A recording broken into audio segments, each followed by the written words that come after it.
Rating മലയാളികളുടെ brushing techniques. ഉമിക്കിരിയിട്ട് വലിയേക്കുന്നത് 1.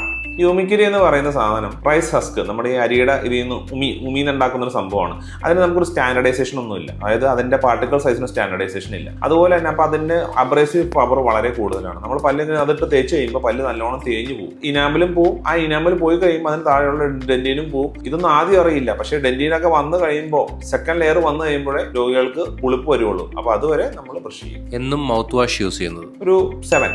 എന്നും mouth wash use ചെയ്യുന്നത് നല്ലതല്ല. അത് യൂസ് ചെയ്യുന്ന മൗത്ത് വാഷ് ക്ലോറക്സിലെ മൗത്ത് വാഷ് ആണെങ്കിൽ എന്നും യൂസ് ചെയ്യരുത്. നിങ്ങൾക്ക് ഒരു ഇൻഫെക്ഷനോ കാര്യങ്ങളോ വന്ന് ആ സമയത്ത് കുറച്ച് നാൾ ഉപയോഗിക്കാം, അല്ലെങ്കിൽ അത് സ്റ്റെയിൻസും കാര്യങ്ങളും ഉണ്ടാക്കും. അതല്ലാതെയുള്ള മൗത്ത് വാഷസ് ഉപയോഗിക്കുന്നത് കുഴപ്പമില്ല. ഓയിൽ പുള്ളിങ് എന്ന് പറയുന്നത് നമ്മൾ വെളിച്ചെണ്ണ എടുത്തിട്ട് ചെയ്യേണ്ട ഒരു കാര്യമാണ്. ഇപ്പോഴത്തെ വെളിച്ചെണ്ണയുടെ വില വെച്ച് നോക്കുകയാണെങ്കിൽ നമുക്ക് 5 പറയാൻ പറ്റത്തുള്ളൂ. ചാർക്കോൾ ടൂത്ത് പേസ്റ്റ് ഒരു 6 or 7. കാരണം ചാർക്കോൾ കണ്ടന്റ് ഉണ്ടെന്ന് വെച്ചാൽ അതിന് നമുക്ക് പ്രത്യേകമായിട്ടുള്ള ഒരു ഗുണമൊന്നുമില്ല. പിന്നെ നമുക്ക് ബ്രാൻഡിങ് ഇതിനു വേണ്ടി ഇപ്പൊ കമ്പനീസ് ഈ പറഞ്ഞ പോലെ അത് ഒരു പറയുന്നുള്ളൂ, അല്ലാതെ പ്രത്യേക ഗുണമൊന്നുമില്ല. Whitening strip 9. അതായത് വൈറ്റനിങ് സ്ട്രിപ്പ് നിങ്ങൾക്ക് പെട്ടെന്നായിട്ട് നിങ്ങൾക്ക് ക്ലിനിക്കിലൊന്നും പോകാൻ ഒരു ഇതില്ല, നിങ്ങൾക്ക് പെട്ടെന്ന് ഒരു ഫംഗ്ഷൻ ഉണ്ട്. അപ്പൊ അങ്ങനെ നിങ്ങൾ സ്ട്രിപ്പ് എടുത്ത് നിങ്ങളുടെ പല്ലുകൾക്ക് മുകളിൽ ഒടിച്ചു കഴിഞ്ഞാൽ നിങ്ങൾക്ക് ഇൻസ്റ്റന്റ് ആയിട്ട് ഒരു റിസൾട്ട്, ചെറിയൊരു കളർ ചേഞ്ച് പോലെ നിങ്ങൾക്ക് തോന്നും. അത് നിങ്ങൾക്ക് നല്ലൊരു ട്രീറ്റ്മെന്റ് ഓപ്ഷൻ ആണ്. പക്ഷേ അതൊരു നിങ്ങൾക്ക് ലോങ് ടൈം റിസൾട്ട് അല്ല, ഷോർട്ട് ടൈം പെട്ടെന്നൊരു ഫംഗ്ഷൻ, പെട്ടെന്നുള്ള റിസൾട്ട്.